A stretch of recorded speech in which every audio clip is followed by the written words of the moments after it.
Hi everyone and welcome to a very exciting video because today we'll be looking at the TheSimsTree app. The last couple of months have been quite turbulent for the Sims community when it comes to family trees. We know that family trees in-game are just super broken, so we always had to find some alternatives, and the most beloved alternative, the Plumtree app, has shut down relatively recently, so we've had some new apps popping up to fill that gap. And recently I reviewed the Sims Legacy Hub, which was one of the alternatives, but today we are looking at another one, the TheSimsTree app, which is an app to build your own family tree and preserve all of your wonderful memories of your Sims and honor them properly. Basically build a little shrine for them with all of the memories, all of the connections, and everything that you want to keep and remember. It has a ton of tools. Obviously you can create your own family trees, that is kind of the point, isn't it? But you can also customize them a ton to make them really match the family that you're making the tree for, so you can change the colors,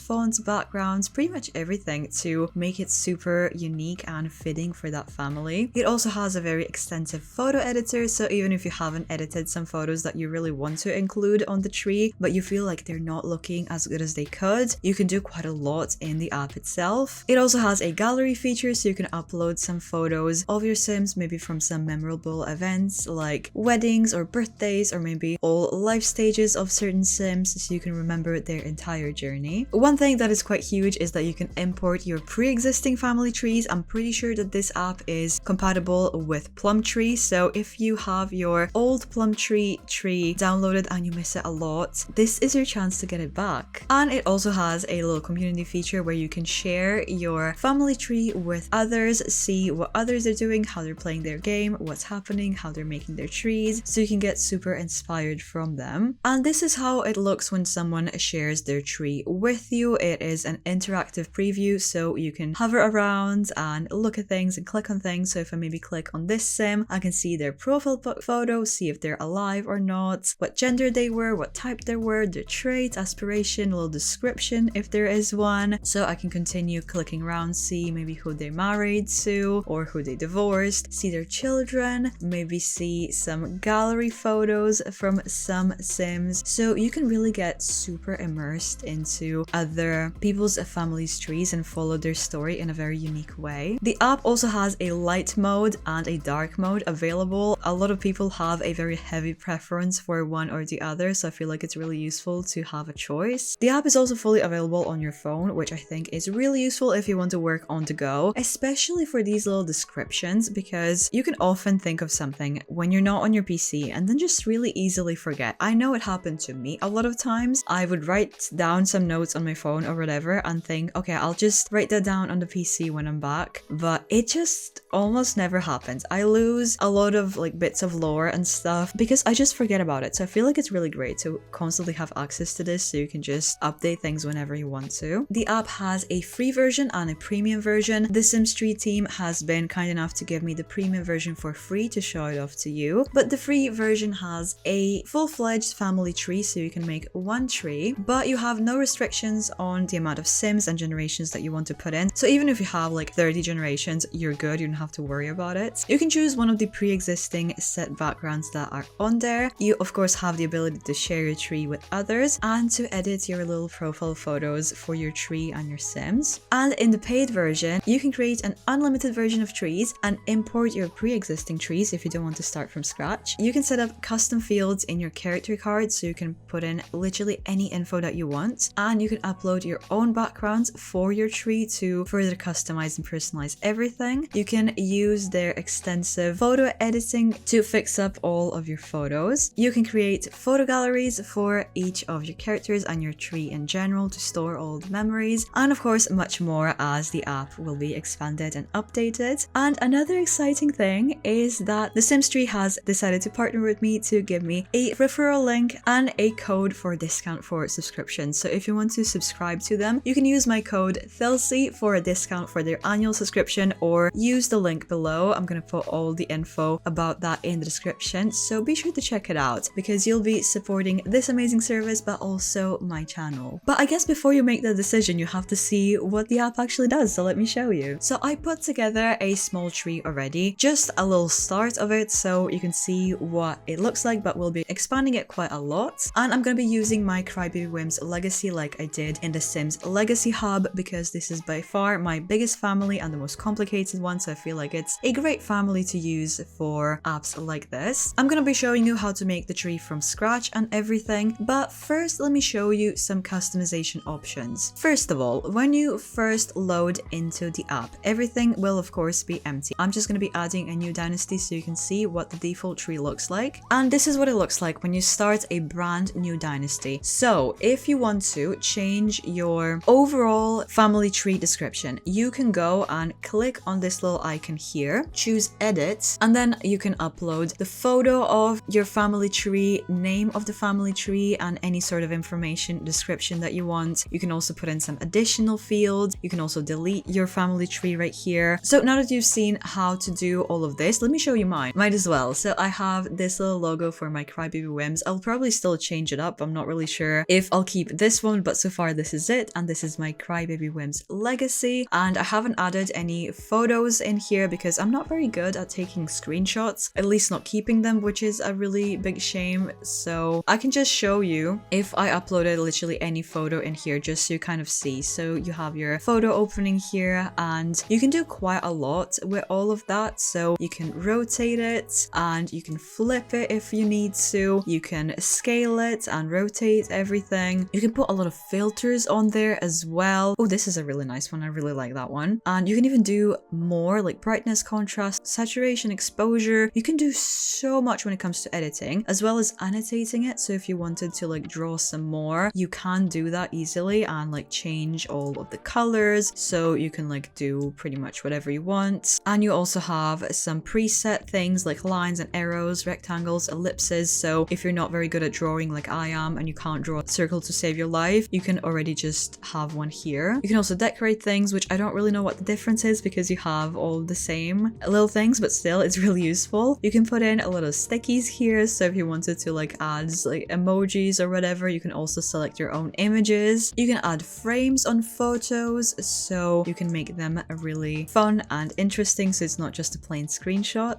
So when you just finish everything, you can click done right here, and it's just right there in the gallery of your entire family tree. You can also add this for individual Sims, which I'll show you in a bit, and you can delete them right here, which I will do because this is just like a little placeholder to show you. But you can also put a description of your family tree if you maybe wanted to add. If you're playing a legacy challenge, you could put all the rules in here. That will maybe be really useful. Now that we looked at that, I'm going to show you how to actually customize the tree itself, how I made the backgrounds and all of these like lines and everything. With the free version, you can select one of these pre-made backgrounds, and with the premium version, you can upload pretty much any background you want, literally any photo. If I wanted like this photo, I could do that, no problem. So let's just save to see what that looks like. So I mean, yeah, it doesn't look very good because it's not supposed to be there, but you can put in literally any photo. So I'm just gonna go back to the one that I had before. I'm not sure if it's maybe a little bit too much. Maybe I should have something a little bit more simple, but I really like it, so I'm just gonna leave it for now. I think that another really useful thing for these like custom backgrounds would be if you're doing a legacy challenge, maybe you could have the rules written like in the photo. It's not usually blurred like this. I just made it blurred, so you could have them written out just clear if you wanted to, and just move your tree like off to the side and you can see the entire tree and see what's happening in the challenge. I feel like that's a really good use for this. Or you can just make it really pretty. But you can do a lot with the styling of the tree in general. You can change the line colors. I left them white because I really like them. You can also change the thickness. You can change the highlight and the highlight thickness around the line, I believe. The avatar border, so like the little circle thing, I also left it white because it's nice. You can also change the thickness or the radius, so it can be more round or more square. I like them a bit more when they're just round, so I left them like that. And it can also be a dotted line, dash line, double line. And this I really like. You have the heirs line colors. So if you have a specific heir that you are following, it's gonna be a lot easier to see them if you have their line be marked in some kind of way. So I have that for Lauren right now, and I'll be adding more generations of my heirs in a minute, so you'll be able to see that a little bit better, how to follow that line. You can also turn that feature off if you don't like it. You can also show pets, which I think I'll add in a second. I'm not really sure if this family has any pet, but still I'll show you that. And you also have an option to remove first names or last names. I kept both because I feel like that's kind of the most standard thing to do, but if you don't want to bother with last names, for example, you can get rid of them. You can also customize the color of the first name and also show if the person is dead or alive. alive and how that's showing, like the color of it. I set it to be gray because, you know, dead is gray. So it makes sense. I'm gonna turn that on just to show you. It is a bit depressing because everyone on this tree currently is dead. So, you know, that kind of sucks. But you can see that it's showing you who's dead. And if there was someone alive on this tree currently, it would be just saying that they are alive. But I'm gonna get rid of that because it's just way too depressing. But now finally, let me show you how to add Sims. So if you go to this menu on the side, you have your trees here. So you have your default, and if you have the premium subscription, you have all of your other ones. Under that, you have this My Sims section. And when you click on that, it's obviously going to be empty when you first start out, but you have this add button right here. So you click that and you have this entire section to customize everything that you need. So let's add our first sim that we'll be adding today. So I'm going to start with the photo, and I'm going to be adding my Olivia next. So this opens up the photo editor. Again, I'm not going to be editing anything. I just want to be cropping her to have her fit the family tree. Oh, I'm just so picky about the size of things. I'm just trying to make sure that everyone has like the same size of the head on the photo, and that imports your little photo there. So I'm just going to put her first and last name there. So this will be Olivia Scott. A bit annoying that I'm using her name and not even putting her husband in here, but okay, whatever. That's really just MCC's problem, not mine. And her gender was a female. You can have male, female, or other. When you do select other, you can actually type it in, and the condition is dead or alive. Olivia is unfortunately dead at this point. She did die kind of recently, and she was a person. The type was human. Her character traits, I honestly don't know her traits. I'm not even gonna bother, or her aspiration, but if I wanted to put in some additional fields, I could do that. For example, maybe a career. I feel like that would be a really good idea for this, and you can just put in whatever they were working. I don't know what Olivia did for a living, to be honest, because she was basically just a background character, but I'm just going to be putting in a doctor just to kind of see what that field looks like. And you can also add like an entire description of them, so you can put in any extra info that you want. So let's save her. So my character was added. She's right here, and I'm going to be going back to my family tree, and Olivia was a Lauren's child. So I'm just going to be toggling this on to edit my tree so I can see that it's on, because I have all of these dashed lines around everything, and now that I'm hovering around things, I have all of these like little icons. So I'm going to be putting plus here under Lauren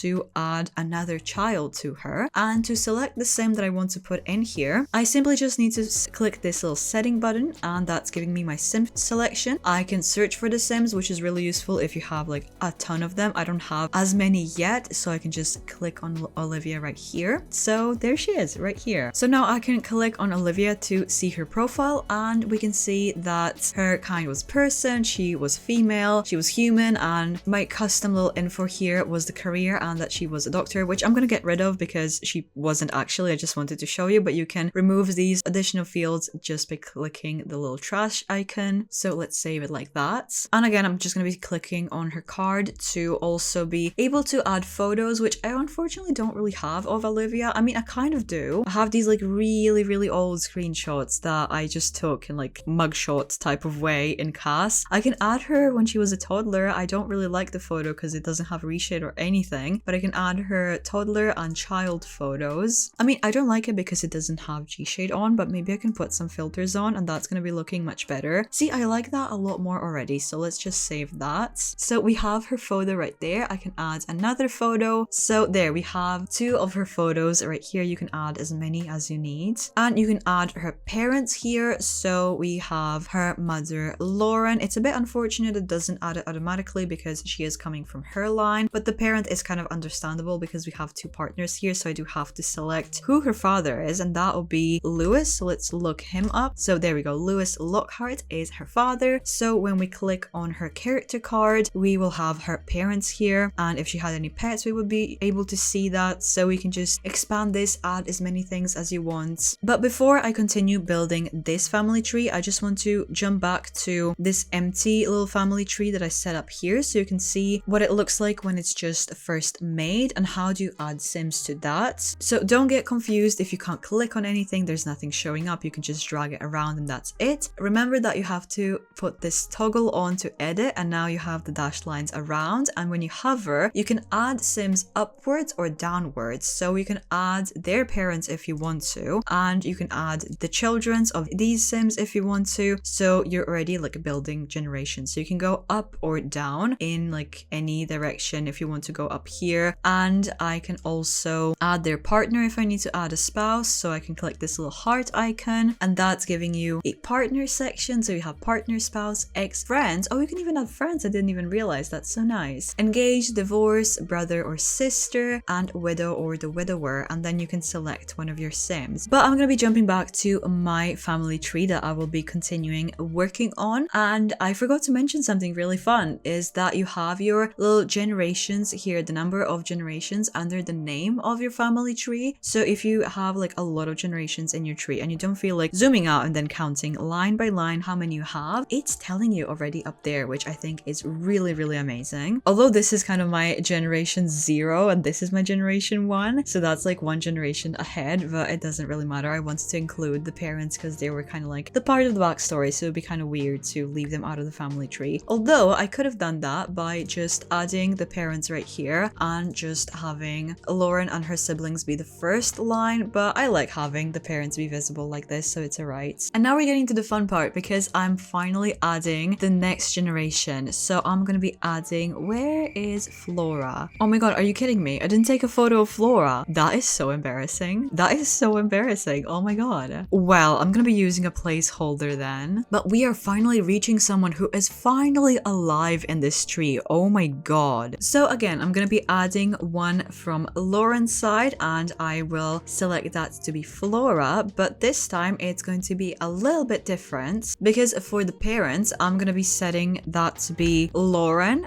but the other parent is her second partner, Justin. So we have some variation going on finally. And since Flora is the second generation of the challenge, I want this yellow line to follow her, and to do that I have to toggle on this editing mode and simply just click on her. The one bug that I noticed with that is that the custom background resets then, so I have to set it again. But now you can see that the yellow line is following the generations that I've been playing with, which is making them a little bit easier to track and see. Although I haven't finished this line yet, so I need to add a couple more siblings, I want to just continue down so you can see what this like air line is looking like. So I'm going to be adding my generation 3, so I'm going to go under Flora and click this little plus, so we can see that these two had a child, which is Aspen, which also she doesn't have a twin brother, but just to kind of speed things along and show you, I will just be clicking on her. So you can see that the line is following all the way from the start down to Lauren, to Flora, to Aspen, then from Aspen it will go to her child, so it's super easy to follow. Oh, another little thing that I actually forgot to show you was how to add pets, because I was about to add the rest of all my Sims, but then I realized that I haven't shown you pets. So you can add pets by going to the pets section under my Sims, and you can add them just like all of the other Sims. So you can add the photo. Unfortunately, I didn't take the photo of like the one pet that we actually have in this legacy, so I'm just gonna be adding their name. So his name was B. He was a male cat who was a pet, and the way I add him to my family tree is click on the Sim that I need to have that pet selected. So I'm gonna be clicking on Flora, and just like I added parents, I'm gonna be adding pets. So I'm gonna add little B here that we have from our pet section. So once I click on B, his little photo is gonna be showing up right here. Unfortunately, as I said, I don't have the photo right now, so it's looking a little bit silly right here. And of course they are in this little Sim card description, so you can see all the pets as well, which would be really cute for a Sim that has like a lot of pet and is like a dog lover or a cat lover or even a horse lover and all of that stuff. But now I'm gonna be finishing up this family tree, so you'll see what it looks like all finished in a second. And I think that my tree is officially finished. So this is kind of everyone. It is definitely more heavy on the air side because, as I said, my MCC goes crazy. Everyone has like a billion kids, so I'm not even keeping track. But let's take a closer look. So we obviously have our Gen 0 here technically, and all of the children and spouses. So we have all of their children as well, so that would be generation 2. And I updated Flora's photo and the cat's photo, so they're looking a lot better here. And I also added some little bits for Thomas as well, so I added his parents, although they're not on the actual tree, we can still see them in his description. And we also have a little ghost photo of him. I should also add an alive version of him before he went all evil and stuff. And moving on down to Aspen, I added her ex-wife and her partner who, well, ex-partner who she had her child with, who's going to be our next generation. I also added some photos for Aspen because I have a couple of screenshots, although they're really not the best quality because I didn't take them with like proper settings and everything. And I think that they got a little bit compressed, but I added a couple of photos, a couple of screenshots that I want to have uploaded somewhere, but I just don't really have anywhere to put them. So I feel like In the Family Tree is like the perfect place for that, and hopefully it will encourage me to take more photos. I'm on generation 4 now, and I barely have any photos of Lauren, for example, which is something that I regret heavily. It'll be so nice to include a lot of the memories in here, but I just don't really have any. I still have maybe a lot of details to add, but I'm gonna be sharing my tree with you in the description if you want to take a little look at that and explore everything. But as I said, I probably will update some little bits here and there as well, so it's a little bit more interesting, and I will keep it updated. Don't forget to check out my referral link, and if you want to subscribe to TheSimsTree, definitely use my code for a discount so you can treat yourself to building all of these amazing family trees for your own game. And lastly, a huge thank you to TheSimsTree for giving me the premium version for free and for partnering with me to make this video possible. But thank you so much for watching. I hope you enjoyed this video and that you loved everything that you saw. If you haven't subscribed already, subscribe so you don't miss any future videos, and I hope I will see you there. Goodbye!